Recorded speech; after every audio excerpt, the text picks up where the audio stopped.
Sysbm here. Welcome to another episode coming at you from chooseyourrelationships.com off of Love Can't Wait, which you can find on amazon.com. And today I'm going to talk about some of the latest trends and my experiences living in the United States of America over the past 15 years. And if you've been following me for a while, you know that I always say that if you're a black male, you're alone. When you meet people, all you have is allies and agents. That's all you have. No one is going to no one has our backs. As a matter of fact, women today, this is just across the board, will sell us down the river. They'll sell us out without even thinking about it, because they know that we're disenfranchised people and there's nothing that we can do about it. If we lie, if she calls rape on you, or if she volunteers to set you up in a scandal, or if she downplay any of your accomplishments, she knows that there's nothing you can really do about it in most cases. And the average female also knows that what most black males say is not believable to most people. And what I mean by that is, everything is based on perception, right? And what has happened, the mainstream media has bombarded and beated the same messages and images within people's mind forever, and on television and videos and sports and movies and all forms of entertainment. See, what they've done is the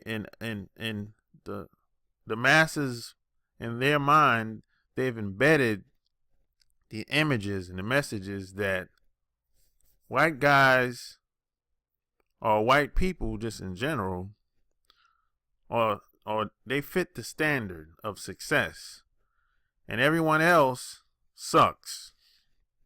And black people, especially black men, we're the worst. We're awful. We're terrible. We're savages. See, that's what the mainstream media has done. They've painted a picture in most people's minds that if you're white, you're right, and you're successful, and white women with blonde hair and blue eyes, they're the standard, a standard of beauty, right? That's what a lot of people actually believe. And if you don't believe it, you've been living under a rock. If you've been living in the United States of America long enough, you would know this. And most women aren't really loyal to you. They're loyal to the system, because most women have figured out that the system is biased, and it's going to back them up. It's going to give the average women the benefit of the doubt, especially white women. And when it comes to women, I don't think any woman is better than any other today. Now, 20 years ago, when I was growing up, I would have said, okay, certain groups of women are better than others. But today, no. I don't think any woman today living alive in the United States of America is better than the other. They're all the same, but they're just on different side of the coin. That's all it is, So I don't think black women are better than white women. I don't think white women are better than black women. I don't think Latin women are better than everyone else. That's bullshit. I don't think there's no absolutes. What you have as individuals. And that's how you should approach every woman, every man, every woman. You should approach them as individuals. You should judge them as an individual. You shouldn't do like the government does, or like most white folks do. They'll say, hey, if he's black, he's associated with that group of people. Okay, it is what it is. I don't like him. You know, you first of all, if you're a black person or if you're a non-white person, you can't afford to do that, because you don't have, 9 times out of 10, you don't have millions upon millions of dollars to even operate in that fashion. So if you don't have, if you're not living lavish, if you don't, if you aren't coming from a wealthy family, you have to approach everyone as an individual. And that's pretty much the best way to do that. You have to approach things with logic and reason. And you have to continuously develop your critical thinking skills. And this is what a lot of guys lack. And a lot of women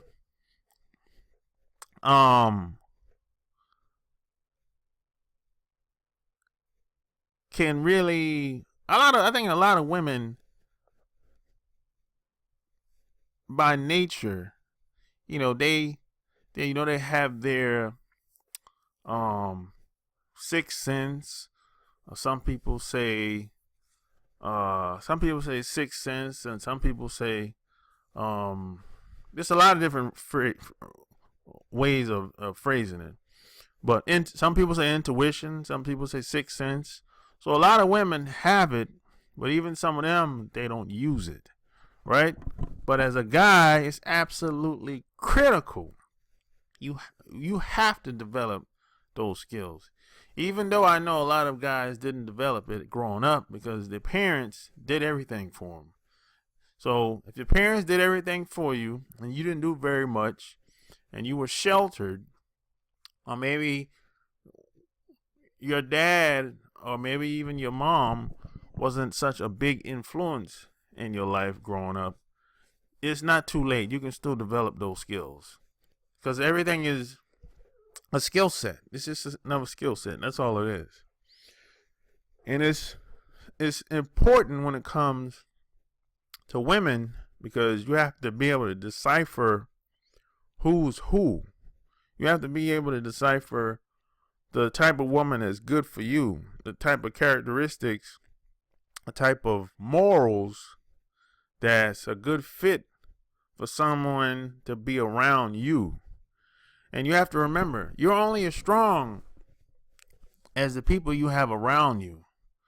So this is why a lot of old people used to tell me, be aware of the company that you keep, because that can make or break you.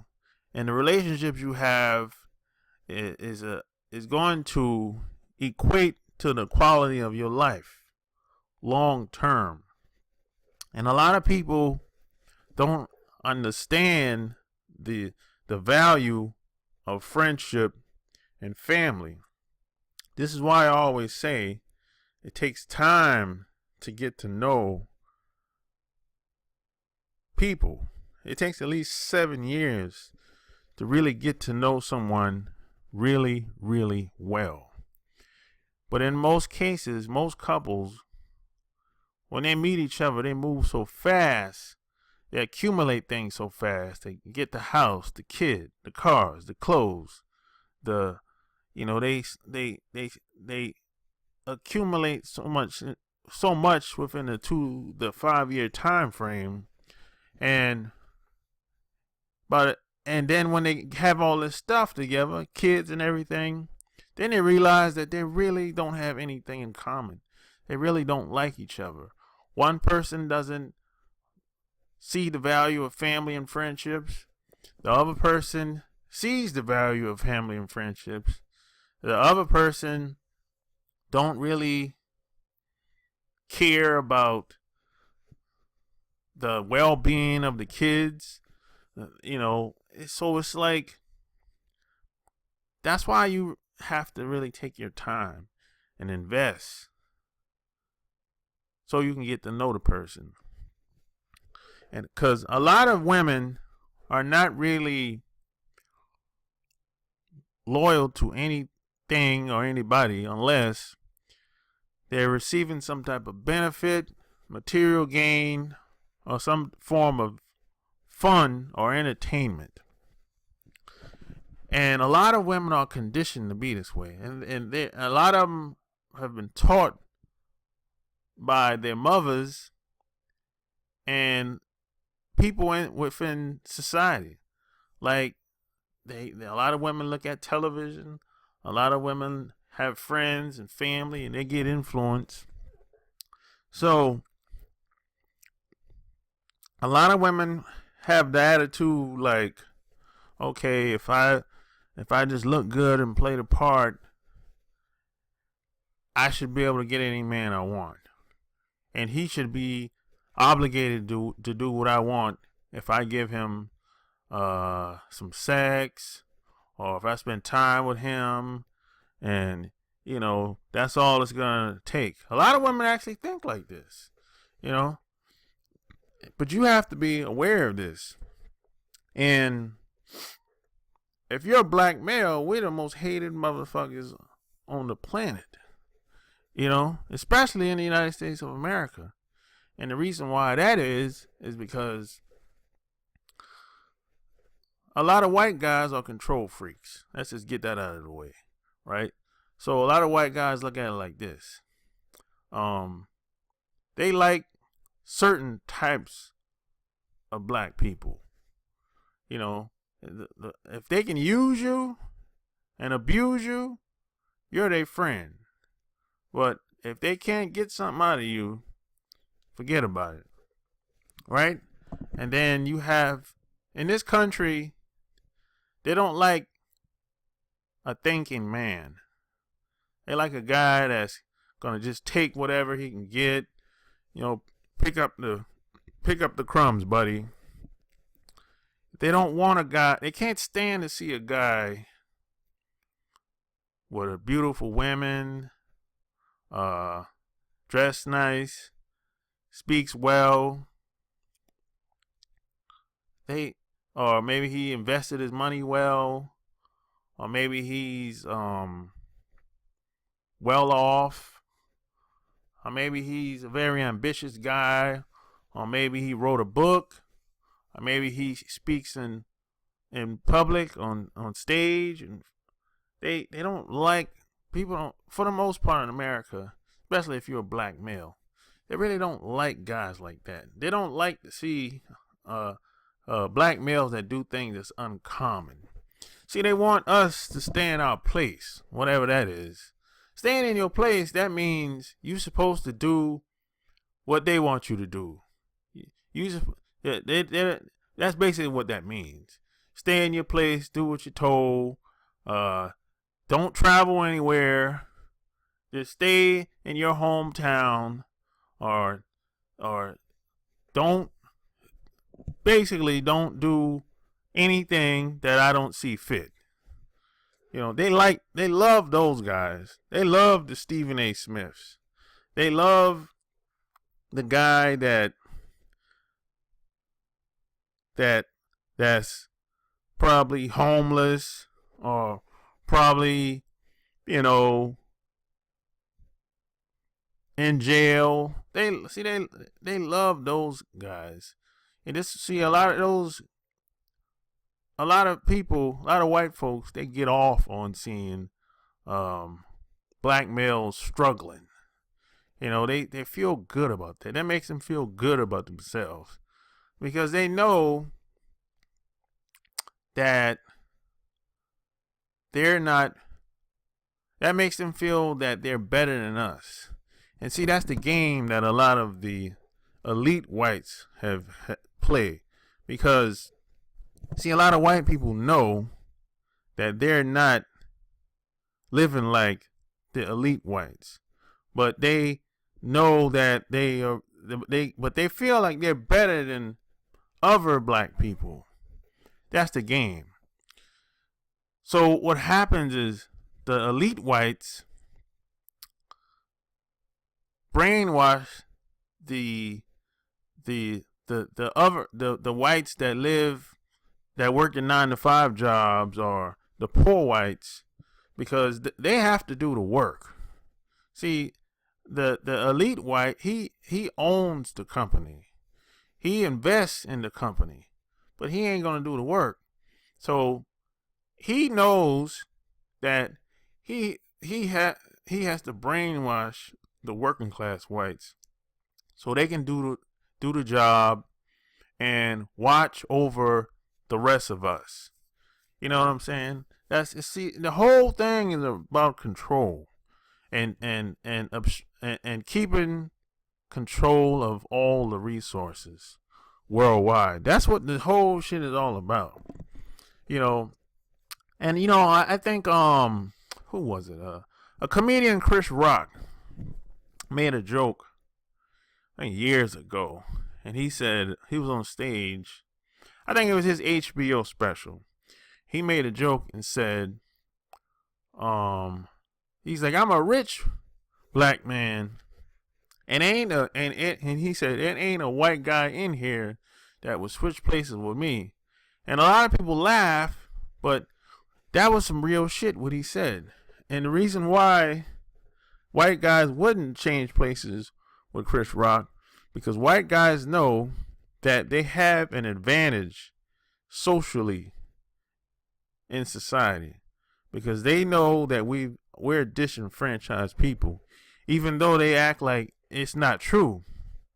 But see, white guys, or just white people in general, they're benefiting off the fruits of the labor that their parents and grandparents, or their grandfathers, see, the dirt that their grandfathers and some of their fathers did back in the day.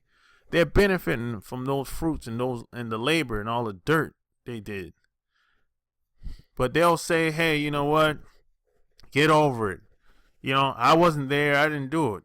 Yeah, but they're benefiting from it, though. You know what I'm saying? But if you ask them, hey, okay, you want to make amends for what your grandfather did back in the day? Hey, let's share some of these resources together. They won't do it. And why do you think they won't do it? Because they believe the same thing that their parents and grandfathers believe, that we're better than everybody else, and they want to control everything. And they're not, like I said, most people don't do things because it's the right thing to do. Most people don't have good morals. This is why I keep saying we have no friends, you know. But a lot of people feel like, okay, if I get a white woman or a white man, and if we get married and have kids together and do great things together, that somehow I'll, you know, be better off. And, you know, that's the answer. The answer is to have an interracial relationship. And no, that's not the answer at all. You know, I think I don't think laying up with somebody, that doesn't mean anything really. That could be taken as a form of entertainment, because like I said, I know plenty of women and guys that'll lay down with a non-white person, and the next day they'll get up and, you know, they're not confused about anything. They know who they are. They know what position they play in this society. So they're not really confused. They know exactly what they're doing. Now, when it comes to us, we're confused. We don't know really what's going on. You know, I've never met a confused white person. I don't think I've ever met a confused white guy. Ever. Every white guy I've met, he knew what he was doing. Now, there might be some stuff he don't know, and he don't understand, but he know what he's doing. He's not confused about anything. See, most white folks aren't confused about anything. The rest of us, yeah, we're confused. We're just learning because not most of the time we don't get information passed down to us for whatever reason. But white people, if you ask them where their family came from, they'll rattle off real quick to you, right? And because that information was passed down to them. So there's no confusion. I mean, as a white man living in the United States of America, you have to know you have a leg up in society. I mean, a blind man can see it. I mean, come on. It doesn't take a genius to figure this out. All you got to do is drive around America, East Coast, West Coast, North, South. It's the same shit going on. But as a black male, you have no friends. All you have is allies and agents. And you have to create a support system that's going to help you with your ambitions and goals and dreams in life. Because if not, you're always going to have one arm tied behind your back. And it's going to be very difficult to find people that you can trust. You're going to have to filter through a lot of people. So you're going to have to create a system to filter people so you can have a support system. And don't waste your time trying to talk people into doing anything. Either they in or they out. And because if you're trying to convince people to do something, you're already lost. You've already lost. People, you can't really motivate anybody to do anything. People, and you got to realize that sometimes you might have to cut deals with people. Sometimes you have to give up a little, to get where you want. You might have to take a step back to get where you want. And that's cool in the game. It's cool in the game. Ain't nothing wrong with that. But and please don't wait until you have all the answers and all the information and all the people in the beginning. You don't have to get it right. You just have to get it going. So if you're waiting for to have everything fully loaded in the beginning, you're gonna be waiting forever. And sometimes you might have to go over the mountain first. And then the right people will show up to take you to the next level. But don't expect very much out of people. Expect them to do very little until proven otherwise.